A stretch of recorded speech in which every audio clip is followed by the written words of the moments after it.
Thank you, St. Louis University High, for a chance to return to Backer Memorial. We didn't have any Russian then. I had to learn my Russian later, so I did Greek and Latin, but did learn it later along the way.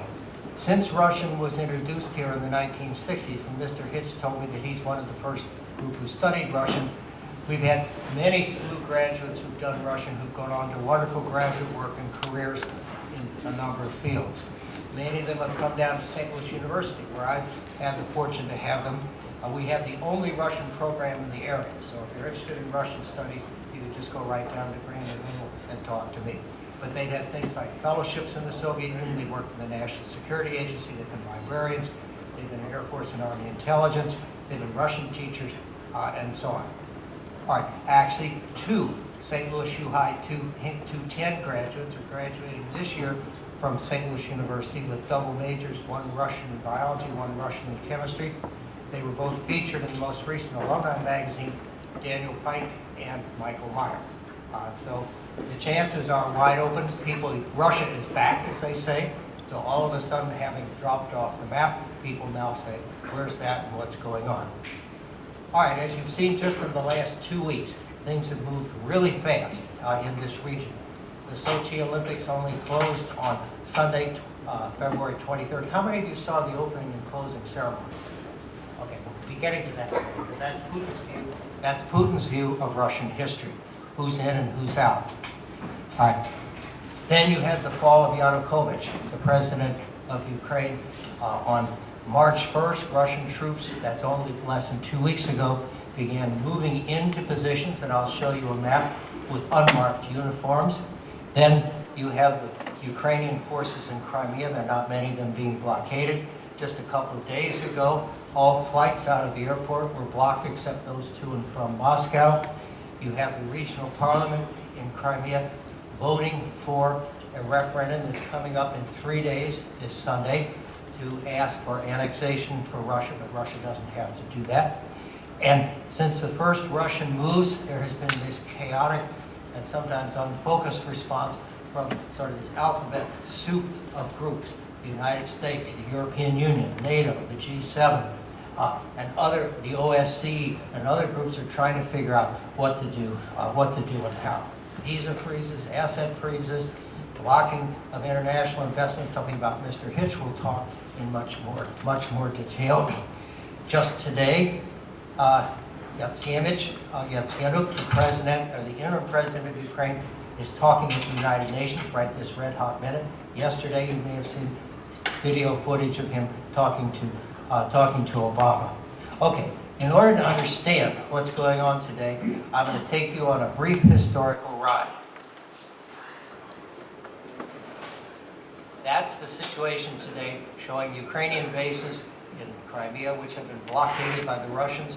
You can see the naval bases down there where the Russian Black Sea Fleet is, and you can see people in Russians in unmarked uniforms blocking road access to Crimea from other parts of Ukraine. All right, what's that? That's called Kievan Rus. That's where it all starts. There was no Russia, there was no Ukraine, there was no Belarus, but there were a lot of Slavic people living in that area who became Christians in the 10th century when a prince of Kiev was baptized in the Eastern Church from Constantinople, not from the West. Some say in Kiev, some say actually down in Crimea.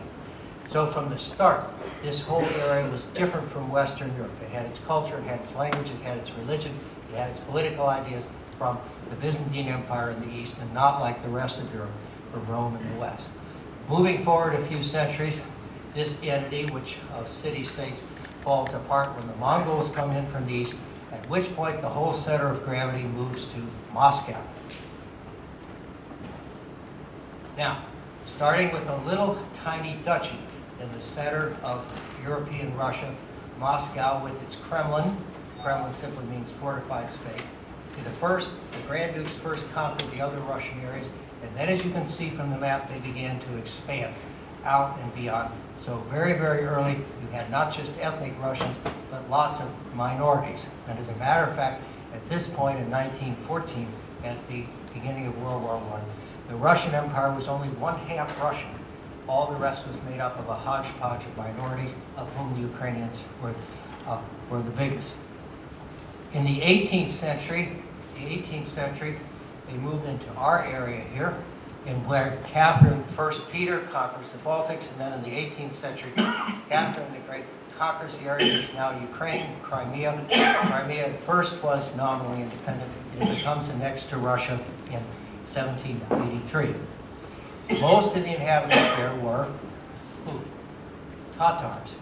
These are Turkic-speaking people who were allied with the Ottoman Empire. There's still about 12% of the population is there today. Russia immediately saw the strategic importance of Crimea and began to build a great naval base.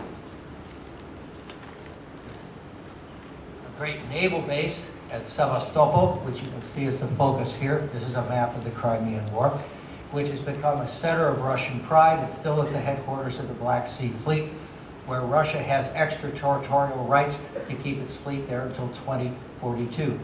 All right, so this becomes Russia's point for domination or an attempt to dominate the Black Sea in the Middle East.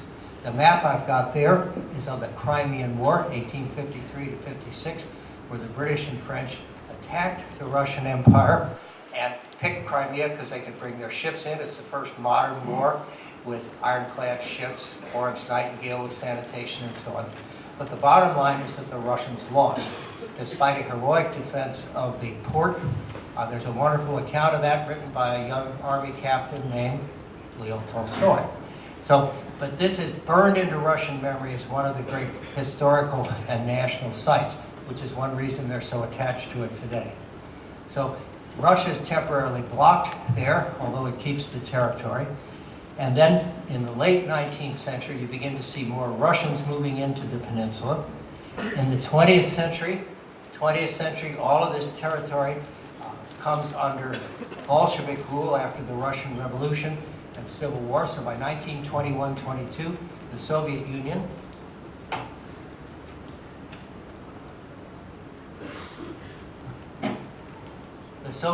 has everything the old Russian Empire had, plus except for a few territories. What happens next? World War II, when the Germans invade Russia, they go first east, then they go south. The Germans overrun the entire Crimean Peninsula, all the way down into the Caucasus. And as a result of the war, the local population, the Crimean Tatars, are all deported to Central Asia, which is one reason they don't have any love for Russia today. They were allowed to come back in the 1950s. The Chechens also were deported en masse, where you had the longest and bitterest civil war inside the Russian Federation. What happens to Ukraine during World War II? Well, that's mixed. In the 30s, you had in the eastern section over there large numbers of ethnic Russians moving in to work in the iron mills, the coal mines, and so on. Nikita Khrushchev was born in Ukraine. His grandmother was Ukrainian, although he grew up Russian-speaking. So that's where you get the split that exists today between the western part, which never was under Russian rule, and the eastern part, in which you had a much greater Russian influence. During the war, some Ukrainians fought with the Red Army. Some actually fought with Germany. Some actually wearing SS uniforms, not out of any love of Hitler, but because they saw him as a chance to get an independent country. And then there were others who tried vainly to fight for an independent Ukraine. Comes 1954, Nikita Khrushchev, himself a native Ukrainian, although he didn't really speak the language, decided to give the Ukrainian Republic Crimea. The Soviet Union had been cut up into different so-called republics, divided somewhat on ethnic lines.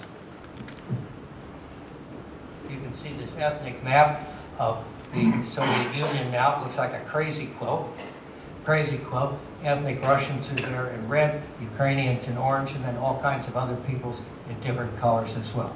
So Khrushchev attaches Crimea to Ukraine, which was a constituent republic. It didn't have any real independence. It was an administrative division. So then comes the collapse of the Soviet Union, and what happens? The Soviet Union breaks apart like a diamond in a jeweler's shop along the lines of what had been these republics. So now you have the Russian Federation, you have Ukraine, you have Tajikistan, Kazakhstan, and so on and so forth. All right. Then, and when they become independent nations, Now you have a problem. You have an independent Ukraine, but as Mr. Hitch will tell you, the government has not been that strong. There are lots of economic problems, and you have a very large ethnic Russian minority. This becomes complicated because a lot of people who speak Russian still identify themselves as Ukrainian, but there are some ethnic Russians who do look to Russia instead of to Ukraine. 1994, there's a treaty which Yatsenyuk invoked, in which Ukraine gave up all of its nuclear weapons, and in return, Russia, the United States, and Great Britain were to guarantee Ukrainian independence and the integrity of its borders. So now we come up to today. When the Soviet Union collapsed, then some of its former republics went immediately to the west, as if pulled by a rubber band. The Baltic states want nothing to do with Russia. They're tied into the EU, some of them are tied into the European NATO, some are members of NATO, some have tied their currencies to the West, and so on. Other countries in Eastern Europe also are firmly in, quote, the Western Bloc, like Poland and the Czech Republic and Hungary. They're not that different from their neighbors like Austria or Italy, just to the west and to the south. Ukraine, however, was caught in the middle. Russia, inside Russia, why is it called the Russian Federation and not just Russia? Anyone? Anyone? Yes? I thought there was still some division kind of between different ethnic groups within Russia, so you said. Okay, the Russian Federation is still 15 to 20% non-Russian ethnic minorities. Some of them are pretty quiet, but some, like the Chechens, don't want to be part of Russia and want to preserve their own language and have been fighting a brutal war for 10 years now, 20 years now, to have national independence. So there is this, Russia still is a multinational nation, which is why the Russian Olympic team, if you notice, had those multicolored uniforms in the opening ceremony. That's to reflect the different ethnic traditions of the Russian Federation. What happens in Ukraine? Okay, at first there are a couple of pro-Soviet presidents who will gloss over them. Then in 2004 you had, which Mr. Hitch witnessed, and he'll talk about, the so-called Orange Revolution, in which the recent president of Ukraine was elected, then he was forced out, that's Yanukovych, and it looked as if you would have this glorious democratic future. Didn't happen. Instead, the new governments fell out, there's lots of corruption, inefficiency, so in 2010, Yanukovych is re-elected, this time freely. Okay, so that's where we come up to the present day. Now, the Western view of Ukraine, of course, we have this simplistic view, which we had during the Arab Spring. Here are all these wonderful people all around the world. They're fighting for freedom and democracy against one kind of tyrant after another, whether Mubarak in Egypt or Assad in Syria, you name it, or Yanukovych in Ukraine. Let's just encourage it and democracy will blossom. Well, okay, Putin has a quite different view of Russian history. And if you saw the opening and closing ceremonies of the Olympics, you would have noticed. For one thing, absolute continuity from Kievan times to Moscow to Russia today. So from that point of view, Ukraine really isn't a separate nation. The image, as I mentioned, of multi-ethnic harmony. Also the image of Russia as a powerful and successful nation, not a bunch of bearded Cossacks chasing wolves in the woods, which was part of the European stereotype in the past. And some of this actually came out during the Sochi Olympics. Remember the nasty comments of correspondents of how bad the hotels were and the rotten conditions. Okay, well, what do you expect from the Russians? They're just barbarians. They can't do anything right. But Putin's view is quite different. This is the Russia of art, the Russia of culture, the Russia of music, the Russia of science, the Russia of technology. Mendeleev, Tsiolkovsky, Sikorsky, Tchaikovsky, Dostoevsky, and so on. That's the image that he wanted to project. He also wants to project an image of a great power that's unfairly been kicked around by the Americans. They refer to America as American hegemony. So they want respect, and they want a place in the world, particularly influence over their neighboring states. Notice what was not in the opening ceremony for the Olympics. Who wasn't there? There's no Joseph Stalin. There's no Vladimir Lenin. There's no Ivan the Terrible. Yes, they had the construction and the Soviet achievements, but you've glossed over these nasty parts of the Russian past. And keep in mind that Putin said a few years ago that the collapse of the Soviet Union was the greatest geopolitical catastrophe of the 20th century. So what you're seeing here is a return to great power assertions.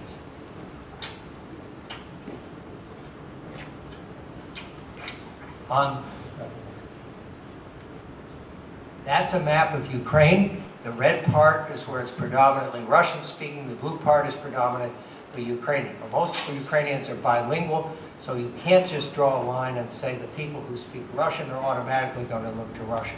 And a number of commentators have said that Ukrainians of all stripes, or at least most of them, would rather be part of an independent Ukraine and not be annexed by Russia.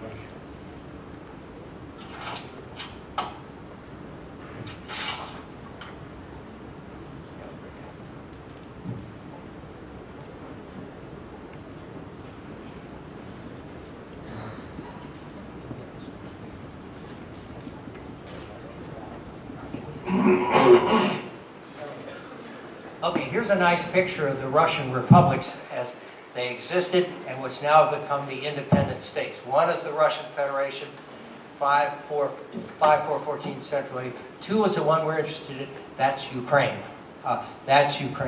And the eastern part of that is the one that is closer to Russia.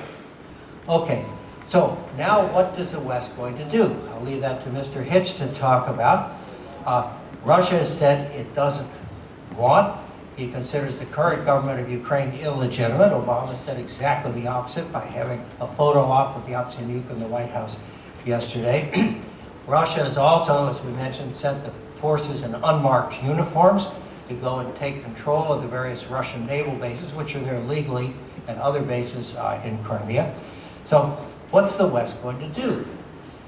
The Georgian War of 2008 showed what the limits of Western action were, even though there was a lot of talk, and Bush even sent at one point a small warship to the area. Russia still succeeded in detaching two parts of Georgia from Georgia proper and recognized them as pseudo-independent states. Russia also has a lot of cards because Ukraine gets 60% of its gas from Russia. Western Germany and Western Europe get 30 to maybe a third of the oil and gas.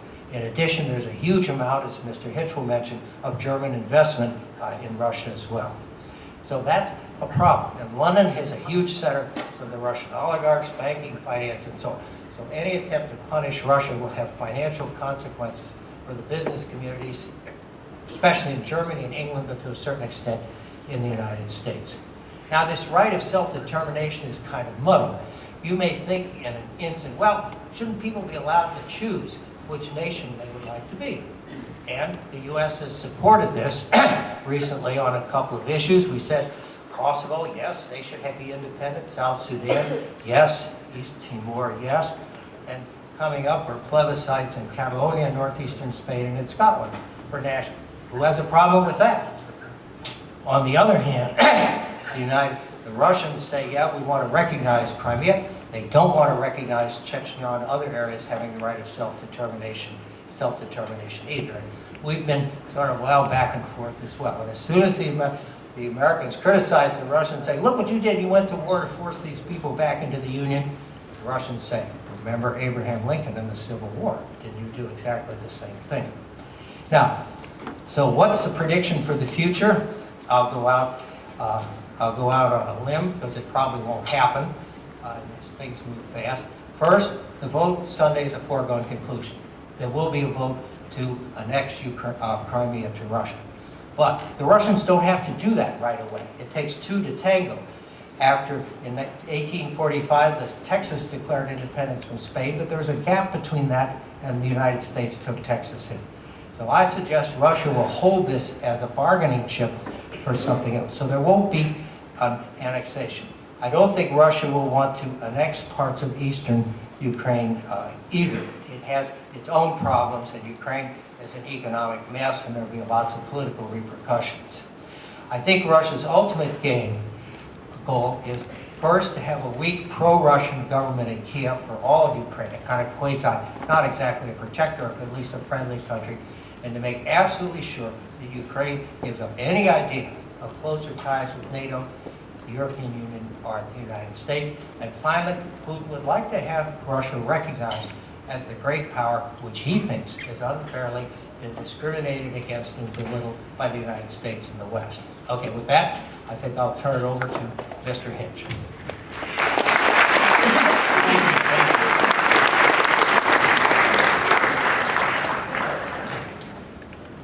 Mr. Hitch, what's your take on the current situation and where we're going? What are you hearing from your colleagues there in Ukraine? Well, thank you for the opportunity to speak this morning, and if you can't ever hear me, please let me know, and vice versa. I'm a practicing lawyer. I wish sometimes I were a historian like Professor Schlafly, but if you have questions, I'd be very comfortable in answering them as opposed to lecturing to you. When I was in St. Louis, Ohio a long time ago, I was taught you had to organize your presentation well. It was an English department, but English and Russian and everything else I studied, including Latin, all went together very well to prepare me for what I did. I think that should be something for you to think about, opportunities you still have to shape your future, because I never dreamed I'd get to where I was in terms of living in Russia for almost 5 years and living in Ukraine for 9. When I was in your shoes, I wanted to be the U.S. ambassador to the Soviet Union. There was no more Soviet Union, I was never the ambassador, but maybe I got a little closer than I thought I would. I want to say a couple of remarks and then respond to your questions. I'd like to cover maybe 3 points. Where are we now with Ukraine and Russia? How did we get there? And where will we likely be?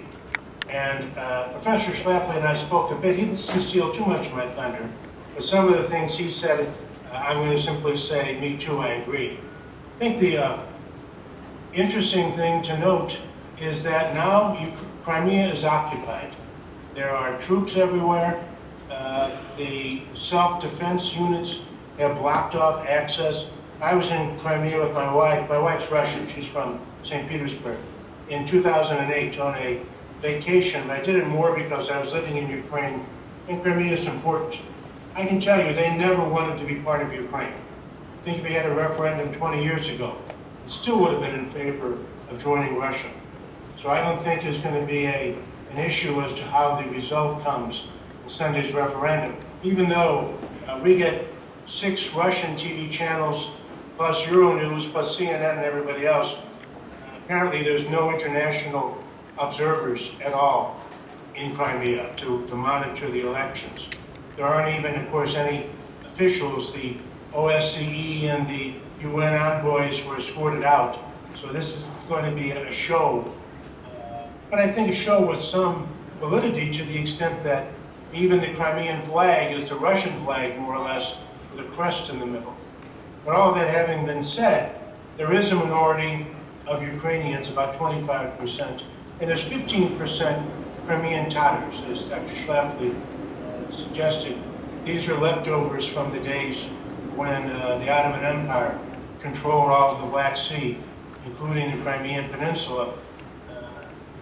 After the Soviet Union was founded, Joseph Stalin deported Crimean Tatars to Siberia and other places. They've just been coming back because they found Ukraine gave them more possibilities than they had with Russia. But that's not true for everybody in Ukraine now. Frankly, there's a lot of Russians who live in Ukraine, mainly retired military people because of the Black Sea Fleet base that Russia still has there. But there's also a lot of Ukrainians that cross the Straits of Kerch and the Sea of Azov every day to work in Russia. There's a lot of opportunities there. I think many people feel that Ukraine has been in such economic troubles for such a long time that maybe they'd be better off joining Russia. Well, that's one aspect of where we are inside Crimea. Around Crimea, I just watched an hour ago before I came online with you, that the paratroopers are dropping soldiers near Rostov-na-Donu on the eastern border of Ukraine because they're conducting military maneuvers. It sounds similar to Prague in '68 when I remember reading Pravda. I was in Princeton at the time and doing a seminar on Russia. I chose the Prague invasion as my topic. Bratskaya pomощь, fraternal assistance, brotherly help. I think that's what Putin considers to be very relevant right now, to have assistance from Russia to all of the Russians with passports, Russian passports in Ukraine, and all those Russian wannabes. Whenever this comes up, I always ask people, you know, Russia certainly dominates Ukraine. Investment and history and literature, you saw the Sochi Olympics. But you know, the United States dominates Canada. And, you know, there's all our popular brands of consumer goods, the histories back and forth, the travel back and forth. But I've never met a Canadian who wanted to be a U.S. citizen. I don't think there are very many, very many Ukrainians who want to be Russian citizens. So I think there's a lot of deployed troops around Ukraine. And I understood, my wife just told me before we went on, that there are now Russian troops in Belarus, the northern part of Ukraine, available if there's a, quote, provocation coming out of Ukraine. You all remember, I hope, the history of what happened in Georgia and how Saakashvili probably spilled the first blood and made a big blunder. So at least history serves for those who observe it not to let you make some of the same mistakes. But as a concern right now, what's going to happen in the next 24, 48, 5, 6, 10 days, I'm concerned. The U.S., the EU have finally started to speak up. Yesterday, the acting Prime Minister, Arseniy Yatsenyuk, who, by the way, was a client when I was in Kiev. He worked for the National Bank of Ukraine, so we had a couple meetings together. He's a smart young guy, a little bit sarcastic, tremendous English. I think he may have matured over the last couple of years, but he was with Obama at the White House, talking about how the U.S. could help. I think it was certainly symbolic, perhaps significant. This morning, or today in German time, Chancellor Merkel made an announcement of sanctions on Russia. If the Russians will proceed, will continue to do what they're doing in Ukraine. The Canadians have just called back their ambassador from Moscow. I was never more proud of the United States. If you remember the Bosnian and Herzegovinian slaughter that came out of Milosevic in Serbia, Belgrade, and when the Europeans were scared to death and couldn't make any decisions on how to handle that crisis, it was only the U.S. government that would actually bomb Belgrade and put an end to that true genocide that was going on. So every so often, I think you do need to carry a big stick. And maybe once again we have the EU, perhaps a little late, perhaps hesitantly, willing to put its neck out and join the U.S. At the end of all this, I mean, what is President Putin thinking? He apparently has spurned most of his economic advisors. I mean, Russia was, for the longest time, trying very, very hard to put on a new image, to try to get into the 21st century. The Olympics were fantastic. I thought that the fact they had Pasternak and Solzhenitsyn, among others, shows that they're not afraid of their Soviet past. They're willing to acknowledge some problems. But you can also, as Dr. Schlafly, you can also hear, as he said, that Putin still thinks with the Soviet mentality. Apparently his closest advisors are also former KGB officers. Where does he think Russia should be, and how should Russia get there? As Mr. Chura pointed out, I called my office the day before yesterday in Kiev. I'm retired now, but I still keep in contact with the people in Kiev. And the managing partner there told me they're scared, that these are all Ukrainians. They don't know what's going to happen. His assessment was, as a pragmatic matter, it's very likely that the government will simply say, you've taken Crimea, You had a bogus referendum. Klitschko, I don't know if any of you are boxing fans. I'm not a big one, but Vitaly Klitschko is this 7-foot heavyweight champion of the world. His brother Vladimir is the other co-champ. They have all the belts between them. Well, Vitaly and I, again, he was a personal friend of a good client, so I met him a number of occasions. He's a good English speaker, German speaker, but he's a worldly person. He was on TV last night saying that the Ukrainians and others should boycott the referendum because it's illegal. How could we possibly have a fair referendum with troops in place in the country? So the chances that Ukraine will actually do something to rescue this big, it's a peninsula, but it almost looks like an island in the Black Sea, Ukraine, Crimea, and it's, as Dr. Schweffer pointed out, historically much more important to Russia, to Ukraine. The Crimean War, lots of historical events have taken place there. But apparently Yatsenyuk is standing to his word. If the Russians cross into what they're calling continental Ukraine, the area not the peninsula, but that part of Ukraine that borders with Russia and Belarus, then they'll fight back. They're not going to have the eastern cities. And there's some very big ones. And I'll talk about that later. The Donetsk, Dnipropetrovsk, those are where most of the steel and iron and tanks and heavy industry were based in Ukraine. But they were always Russian speakers, they were always closer to the east. And Brezhnev was also a Ukrainian, in the Ukrainian Soviet Socialist Republic, Russian-speaking Ukrainian. Even he was the one who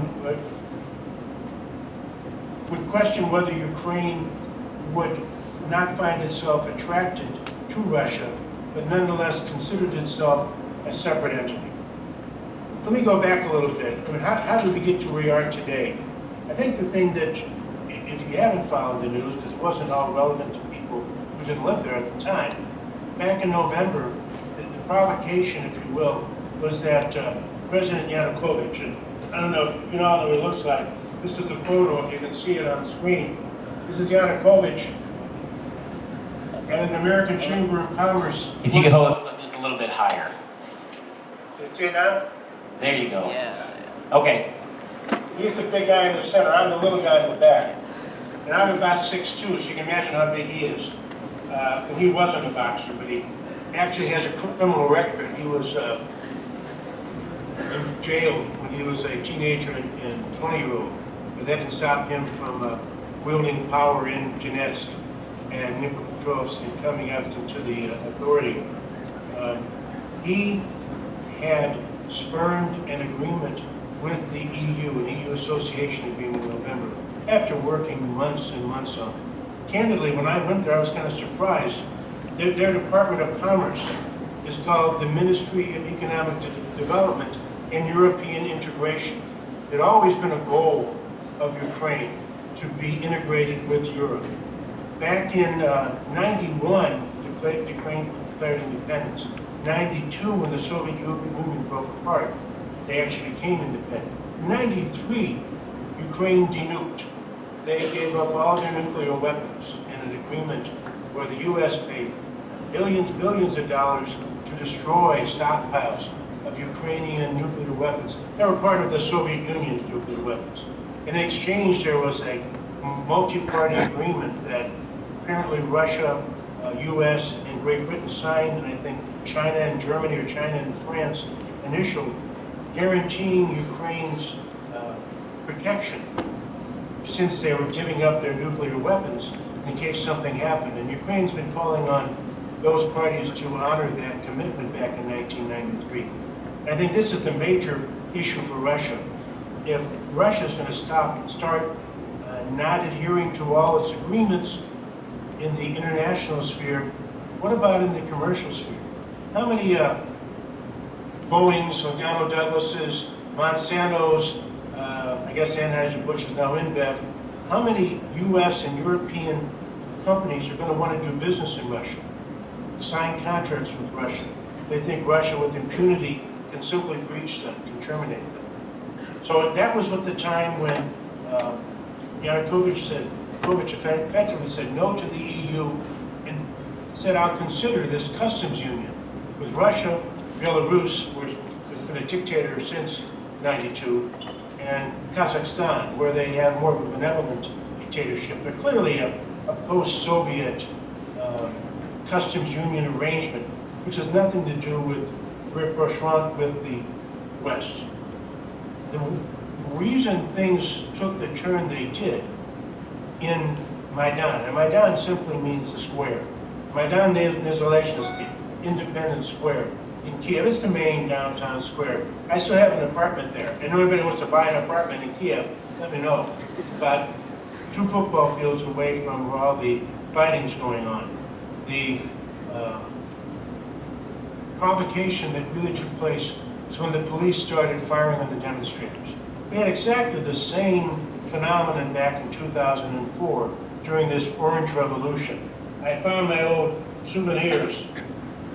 This is some. It was like a St. SLUH CDC football weekend for weeks on end. The orange Yushchenko team against the blue Yanukovych team.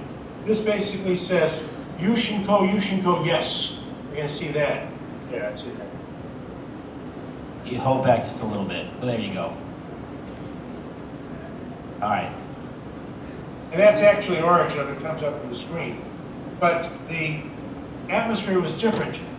But at the very beginning, the mayor of Kiev gave the demonstrators access to a number of the public buildings so they could set up medical facilities and places for people to get warm and soup kitchens.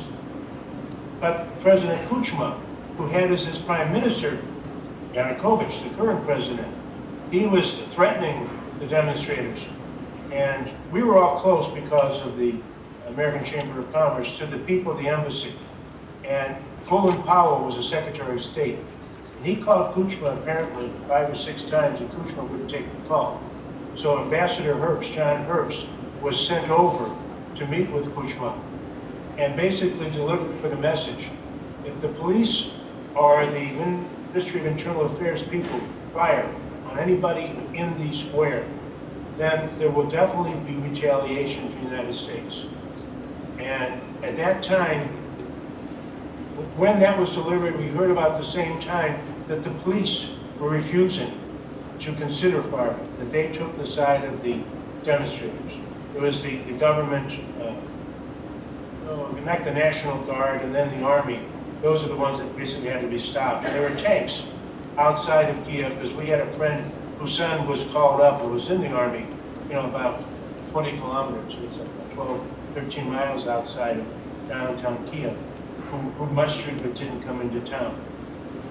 This was different this time because when the demonstrators got fired upon by the police, the smoke bombs, the rubber bullets, but then Russian SWAT teams came in to Ukraine and started trading what was called Berkut, which is the para-illegal elite forces of Ukraine, who were again starting to do crowd control.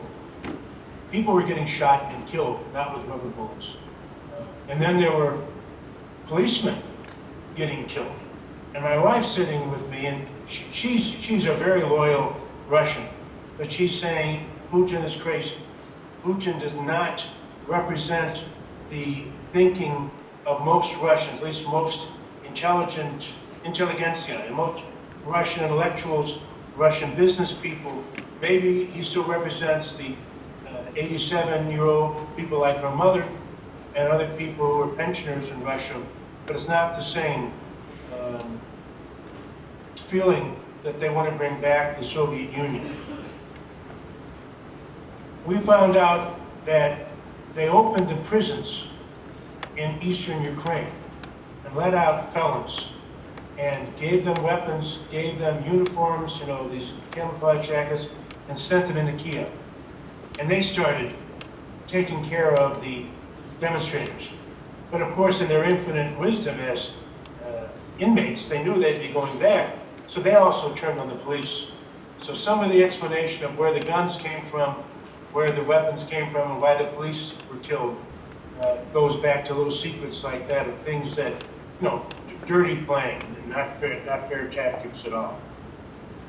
I think the other issue that come to fore was, of course, the jailing of Yulia Tymoshenko. Here's another, I don't know if you've all seen, remember Star Wars and Princess Leia? She had this reputation, the blonde beauty of Ukraine. This was, again, another one of these American Chamber of Commerce events. She was imprisoned. She was imprisoned for kind of a dastardly deed. It was abuse of power. She signed a gas contract with a terrible country that cheated Ukraine out of profits. And I guess you might know it was Russia. She actually signed a contract with Putin. And Putin, of course, had a hard time to deny it, saying that there was anything wrong with what she had signed with him. She was imprisoned until after Yanukovych was expelled, or when he actually fled the country. And then the parliament voted, including with members of Yanukovych's party of regions, to decriminalize the law under which she was imprisoned, and then effectively let her out of jail.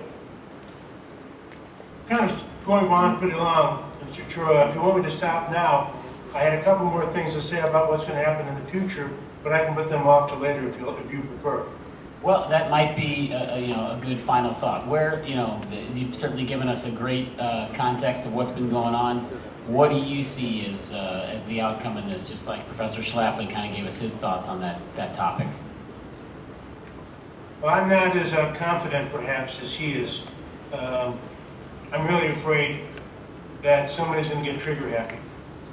It's also not beyond possibility, I say probability, possibility, that there are going to be Russians sent into Ukraine. I mean, you can't tell Ukrainians and Russians apart, really. There's different genotypes, different faces, but everybody speaks or understands Russian. Not everybody speaks and understands Ukrainian inside Ukraine. Not beyond the realm of possibility that you'd have Russians dressed up like Ukrainian soldiers who would fire on other Russians. And that could be a provocation for spilling the first blood, for coming across the border. I'm sure that Lukashenko in Belarus would be thrilled not to have any models like the Ukrainian one for self-determination and independence popping up in Belarus. So if there is anybody coming over the border, I think it's going to be very hard times in Ukraine. Ideally, I don't think there's any going back in the next month, 2, 3, from Crimea being incorporated into the Russian Federation. Of course, Ukraine will never accept it, will never allow its sovereignty for political or other reasons, but I think that could maybe be the best solution. We just cut off Crimea, assume it's part of Russia, and have everybody stop along the border. I think it's very important to appreciate the role of the oligarchs. The oligarchs are the big businessmen. I don't know how many of you, your parents are in business, or you're aspiring after your high school and college days to get into business, but in Ukraine and Russia, there wasn't any capitalism, of course, until 1992 or a little earlier, if you want to go back to Perestroika with Gorbachev, and in the days when the breakup of the Soviet Union. But now there are multimillionaires. You all know that the Brooklyn Nets are owned by Prokhorov. You know, Chelsea football team is owned by Abramovich. There are lots of big Russian businessmen who own assets outside the country. It was interesting, I read, doing a lot of reading, and I read there was some recent policy, 2010, 2011, where Putin declared that it's time for nationalizing of the elite. Nationalizing the elite. Basically, he gave a warning to all the oligarchs, like he did to Hodorkovsky, who he put in jail, that they better get their assets back. Get them out of the Swiss bank accounts, get them out of the West, get their savings back into Russia, so that they wouldn't become subject to foreign sanctions. They wouldn't have any divided loyalties between Mother Russia and their assets abroad. But that's not, I think, the truth. I think perhaps while he may have diffused many of the oligarchs in Russia, I'm not sure it's going to be the same in Ukraine. In Ukraine, they're just smaller millionaires, and they have their own fiefdoms throughout the country. And one of the issues has always been, did the Ukrainian oligarchs want to play second fiddle to the Russian oligarchs? And of course they don't. When Yulia Tymoshenko got out of prison, one of the first or second things she did, apparently she's now in a hospital in Germany, but she recommended that some of the governors in the east, in Luhansk and some of the other eastern cities that had basically fled into Russia, that they be replaced by big businessmen, by oligarchs, because she considered them one of the most strategic bulwarks against a capitulation to Russia by this eastern, we saw on the map, the eastern Russian, where the Russian speakers dominate.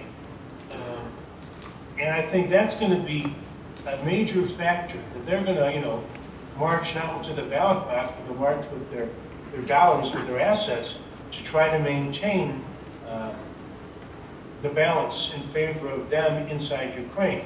There was another issue that Putin announced when we first threatened sanctions, that he thought a law should be passed that Russian subsidiaries, like my law firm, we have offices in Moscow and St. Petersburg, should basically have their assets taken over if they were from countries that impose sanctions on Russia. So I think it's going to be quite problematic in the next couple of weeks, where we end up just between Russia and Ukraine, but more particularly with Merkel coming out today willing to take a stand on behalf of Germany. You know that gas in particular flows from Russia through Ukraine into Western Europe.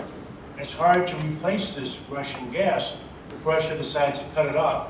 Interestingly, the water that goes into Crimea flows from the mainland. And so there's some possibility that Ukraine could threaten to cut off water to Crimea if Russia threatens to cut off gas to Ukraine. Interesting power politics.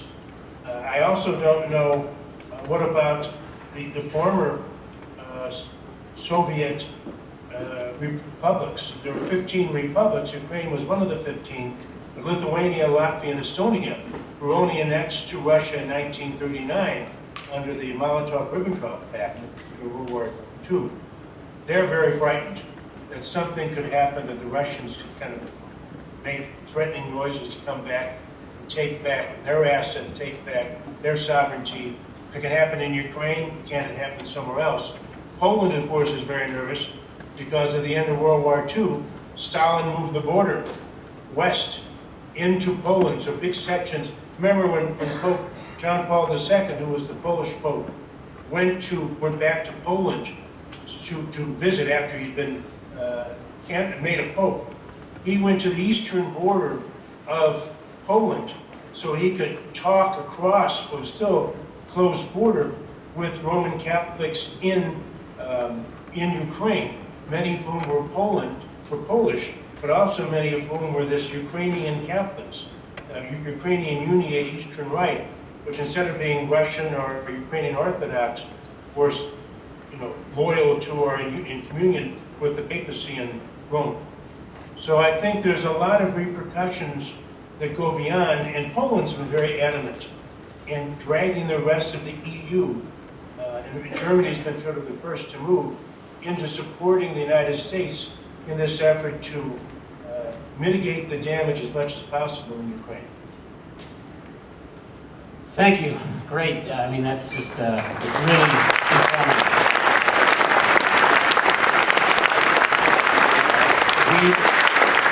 We have some minutes here.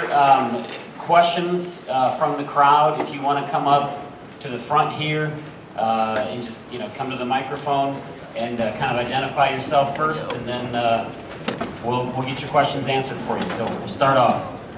Hi, I'm Elliot Ock, and I heard that Hillary Clinton compared Russia's actions now to Germany's actions in Czechoslovakia in 1938 with the Sudetenland. Is that a fair comparison to make, or is it a little extreme?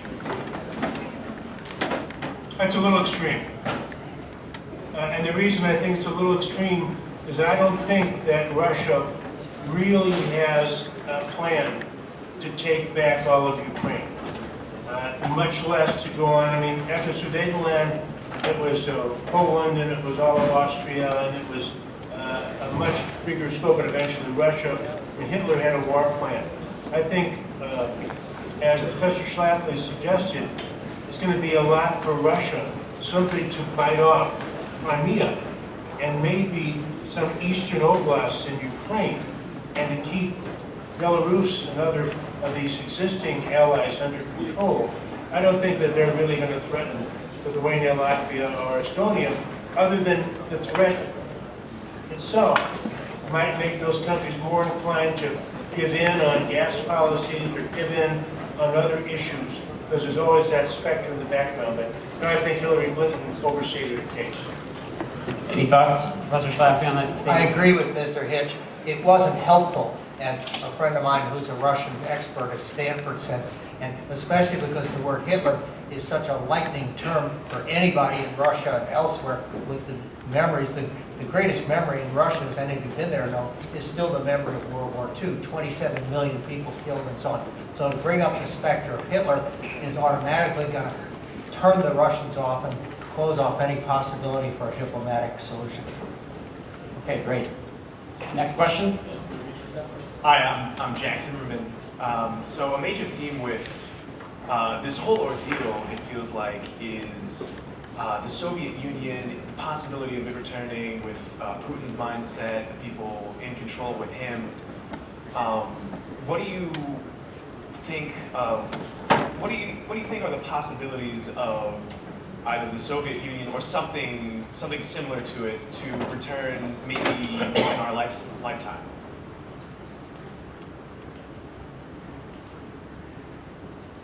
Well, I think there's a possibility for a bit of a rump. As I suggested, the customs union, if that would go forward, would be Kazakhstan, Belarus, Russia, and Ukraine. So that's 4 out of the 15 and 4 of the biggest.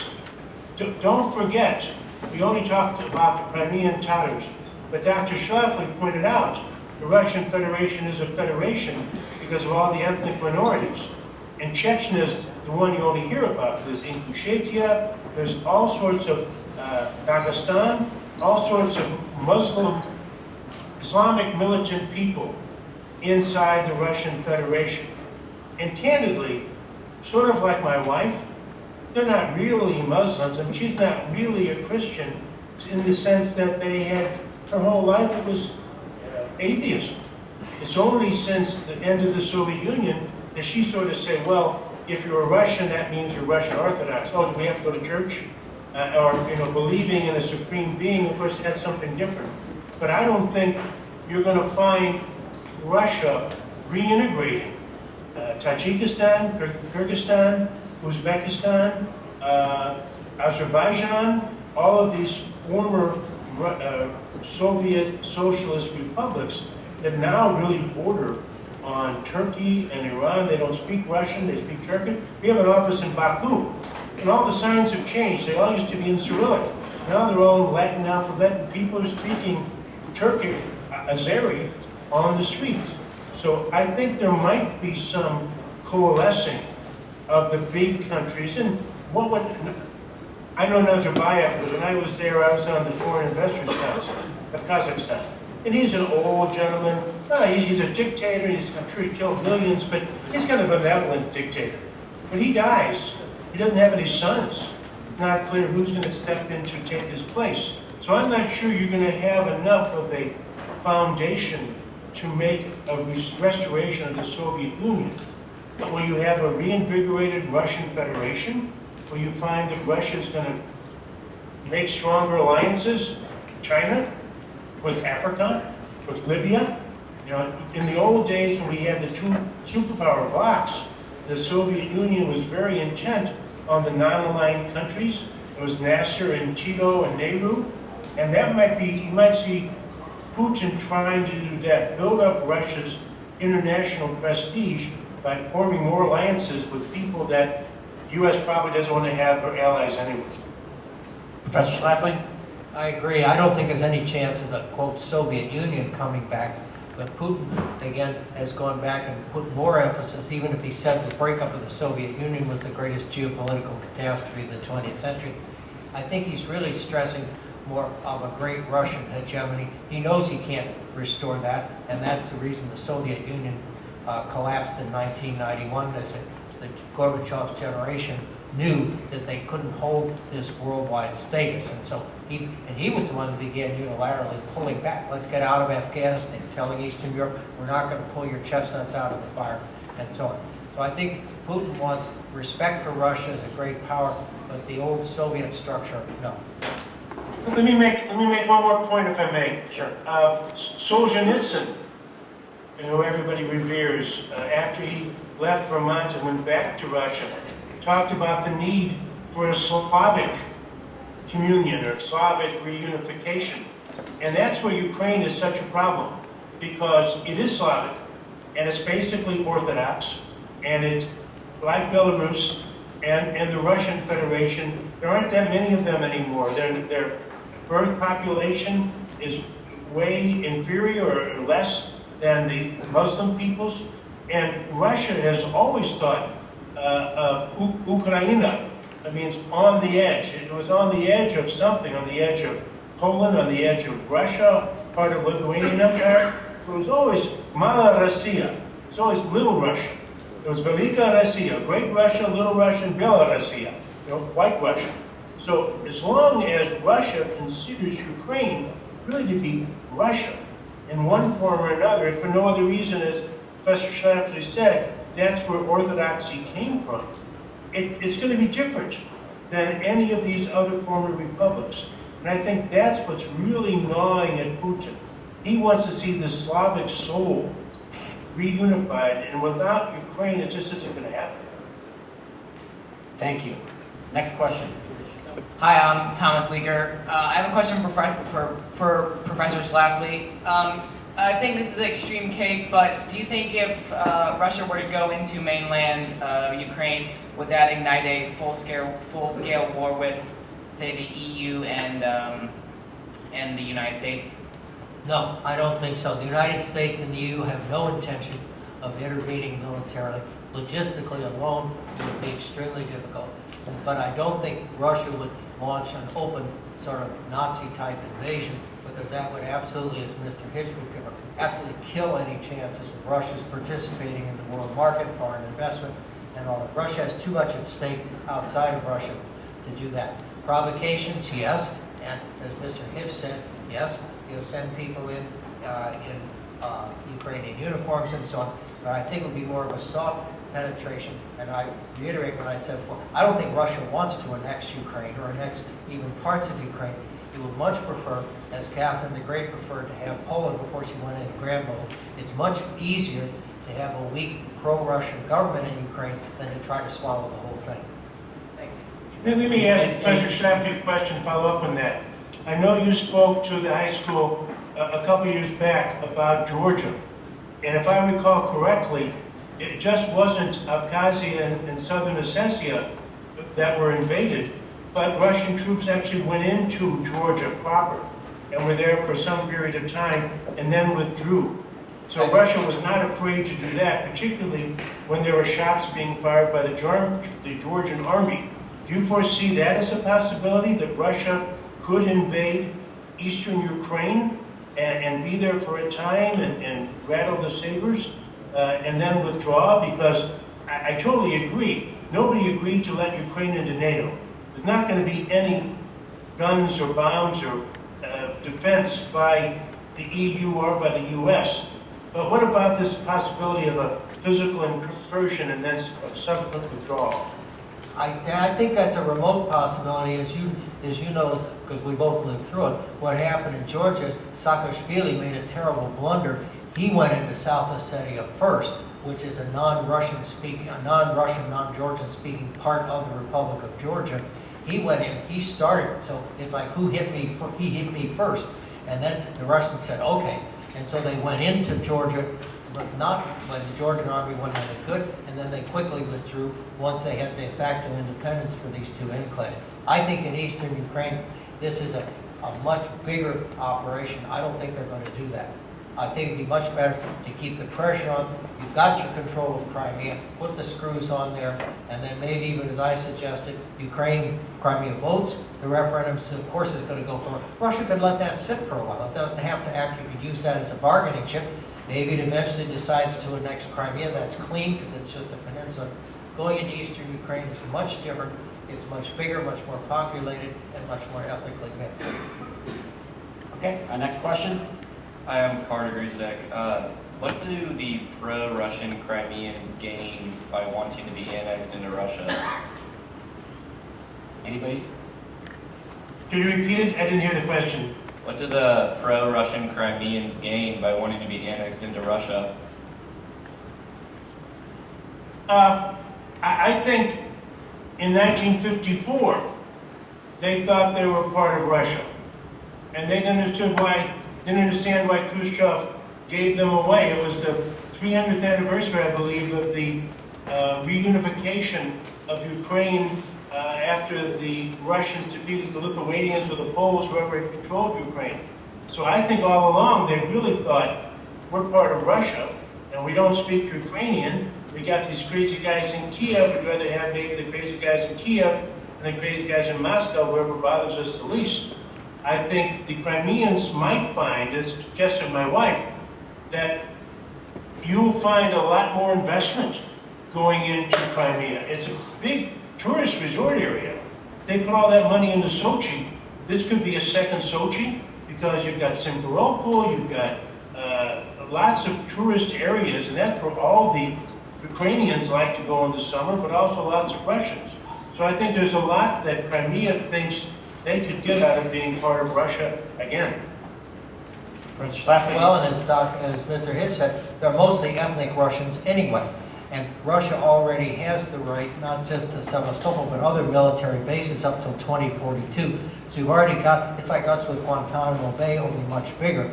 We've got all these Russian military forces there anyway, legally. And as Mr. Hitch said, there a lot of retired Russian naval and military people settled. The way San Diego's full of retired Navy people in the United States. Their whole instinctive loyalty is towards Russia anyway. So that's when it's gained, it's partly said, well, this is who we are. We're really, and then you have the historic memory, not just of the heroic defense of the Crimea during the Crimean War in the 1850s, but also the heroic defense of Sevastopol against the Nazis during World War II. So you've got all these historical and cultural ties to Russia as well as straight economic advantage. Okay, one more question. I'm Ian Herford. What should the United States do if the Ukraine is further advanced upon by Russia? Any of you? Well, it goes back, I think, again to one of the points that where Russia would feel it the most, I mean, sanctions. And Russians now are free to travel. They weren't as Soviet citizens. So if the first thing is that the U.S. Forbids all Russians visas, or all Russians that are all connected with the government or connected with business or connected somehow that it hurts. If the U.S. freezes Russian bank accounts, the same way they did with Iran, if they boycott Russian products, gas, oil, coming into the U.S., that would really hit the Russian economy. I can tell you right now, excuse me, the exchange rate has fallen precipitously in Russia. The stock exchange has plummeted. It's already having a big impact. There are demonstrations in Moscow in favor of what's going on, but there are also demonstrations against any kind of war. So I think if the United States would apply sanctions, of course that would set back the restart, would set back relations back to where they were. It only really works if the EU does the same, because we're not as big a consumer of Russian exports as they are. But I think you'd hit them in the pocketbook, you'd hit them in the personal travel, you'd freeze their assets abroad. Of course, they'd retaliate and they'd take over my law firm's computers and they'd shut down all the American businesses there. But then I think we get to this doomsday approach. How much is it, what is Putin willing to do, willing to risk to get what he wants? And when will his smart, internationally minded advisors step back in and push the KGB guys aside? Professor Schlafly? No, I agree. I mean, this is the thing you can do. There's not going to be any military action, but yes, but it's really going to hurt. The United States, not so much, but particularly Germany, where something like 300,000 German jobs depend upon exports to Russia. Of course, Russia would like to have those exports, machine tools and so on. Plus, as Mr. Hitch mentioned, up to a third of Germany's imports of gas and oil come from Russia.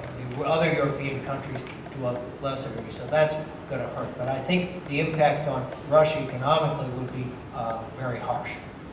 Okay, we have a few more questions. Do we have time, or are you still good on time, Mr. Hitch? I'm fine. Good. I'm Sam Perry. I just had a quick question. Like, if there's any easy way to put this, what is the best case and worst case scenario for the United States?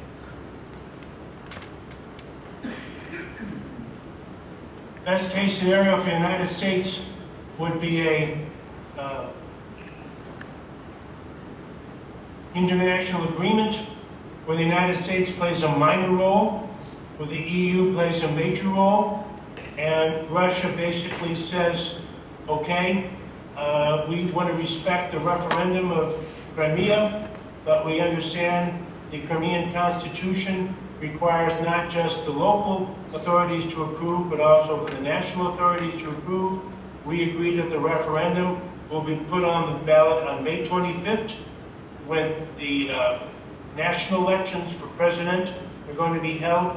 We agree that Russian troops will withdraw, except on the barracks at the Black Sea Fleet, and the U.S. basically is going to say, okay, we appreciate your goodwill, business as usual, no sanctions, no freezes, no more threats. The worst case is that blood is shed, parts of eastern Ukraine are occupied, the American activates NATO but does nothing, loses face, and applies all kinds of sanctions that Putin never forgets or forgives. I agree, same thing. I think maybe another best case or second best case would be, okay, the referendum goes through as scheduled on March 16th. Crimea votes for annexation by Russia, but Russia doesn't do it. And then there's a backdoor deal by which Crimea nominally remains part of Ukraine, but de facto has almost full local autonomy and authority. Okay. Hi, I'm Zan Evans. I was wondering, what does the average Russian citizen think of this, like the war and then Putin in general? One more time, the average Russian citizen? How do they look at the war, not the war, the annexing of Crimea and then Putin in general? I think the average Russian citizen is who? If the average Russian citizen is somebody my age, somebody who's over 50, someone perhaps who's not been highly educated, someone who does not live in Moscow or St. Petersburg, somebody that remembers the Soviet days with pride, someone who got all excited when the Soviet anthem, when the Russian anthem was played and it sounded just like the Soviet anthem except the words were changed. I think all of these people say, what in the hell did Gorbachev do? Why in the world did we lose face? Why isn't the Soviet Union still living on in the Russian Federation? Go to it, Vladimir Vladimirovich. I think the growing majority of Russians are, we have a granddaughter, she's 15. But I mean, people that are 1992, that's 22 years ago, and if say someone was 10, so anybody who's 35 or 40 or younger hardly remembers the Soviet Union, probably has studied abroad. My granddaughter's here studying in Florida. They probably traveled abroad. They probably speak English. They're all on the internet. They know what it means. They probably even know what the stock market does. And then you have all the people in business who are now capitalists, big or small entrepreneurs, maybe part of even Gazprom, and they know how international business transactions go. They're highly educated. They travel. They probably think this is the absolute worst thing that could possibly happen. It just shatters Russia's investment image. Russia has terrible image already. And to make this even worse, where there's no rule of law, no sanctity of contract, how can you live in such a country with such a terrible dictator at the helm? Some guy who's president for 2 terms, and then let somebody else come over, then he comes back for another term? I mean, it flaunts even the Constitution. So I think it's pretty well split. But there's a big difference, just like there is in the U.S., between the urban dwellers and the rural dwellers. There's a lot of people in Moscow and St. Petersburg, but you know, New York and LA are not the United States either. So I think we have a strong feeling in large portions of the population diametrically opposed to each other, some supporting Putin and some very strongly against him. I don't think too many people are neutral now. I agree. You have to segment the population between the people not, and I would include with what Mr. Hitch said, not just the people in the rural areas, but the former industrial workers, the pensioners, and all of them, and the people with some sense of, we had a great country, and then Gorbachev and then Yeltsin kicked it away. But I will go, yes, there are large numbers of the urban and educated business people who don't want to hurt Russia's image, yet at the same time, they do respect Putin for restoring stability. Yes, there's corruption, but it's not as open, clamping down on crime and restoring a certain sense of national pride. So the support, but you're right, Mr. Hitch is right, they don't want Russia really making violent moves that will disturb what they've won over the past few years. I do want to one point that Dr. Schlafly just said. I totally agree, and I did make the point myself. A lot of Russians are very proud of what Putin has done to restore Russia's image. They're very proud after the Sochi Olympics, and consequently, they're very proud and grateful of Putin. And they sort of wonder, is he lost touch with reality? Is he getting old? Is something gone? Is he deranged some way? They have bad advisors. But I don't want you, I mean, apparently his popularity rating is 62%. And there are a lot of people like my wife who think Putin has done wonderful things for the country. But right now, this is not one of his finer hours. Okay, is that any other ideas out there? All right. Well, thank you very much.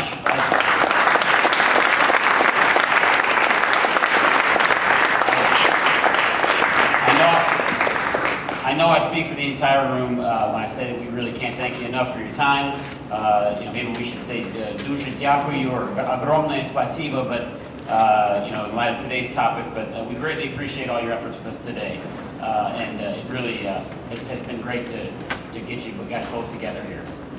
Any closing words or comments? No, thank you for the audience. If anyone wants to find out what we're doing on Russian things at St. Lucia, I'm just a couple of blocks away. All right, thank you. My only comment is become interested in what's going on in the world. Watch the news. Look at the newspaper or go online. I get the New York Times online. I get the headlines and I find the ones that are interesting. This is relevant to you. You're just a flight away from some interesting parts of the world. You're speaking foreign languages. You're learning about foreign cultures. Take this as just a tip of an iceberg. There's so many things going on. And we're here in Miami. We got so many people that are Venezuelans. You know what's going on in Venezuela? You know the crisis that's going on down there? Are you reading the paper? There's crises everywhere in the world. There's not all bad stuff. There's good things going on. But you need to be globally aware. You need to know what's going on. At the same time, what's going on in downtown St. Louis? What's going on in St. Louis County? You need to be likewise aware of what's going on in your back door. And how does Obamacare affect you? How does same-sex marriage affect you? There are lots of issues in the United States. But this is all part of life. This is part of the enrichment that we're so fortunate to have. And with good teachers like you have at St. Louis U High, they can lead you down the right path. But this ought to show you one of the reasons why it's really important to read the newspaper and keep in touch with the news. Great.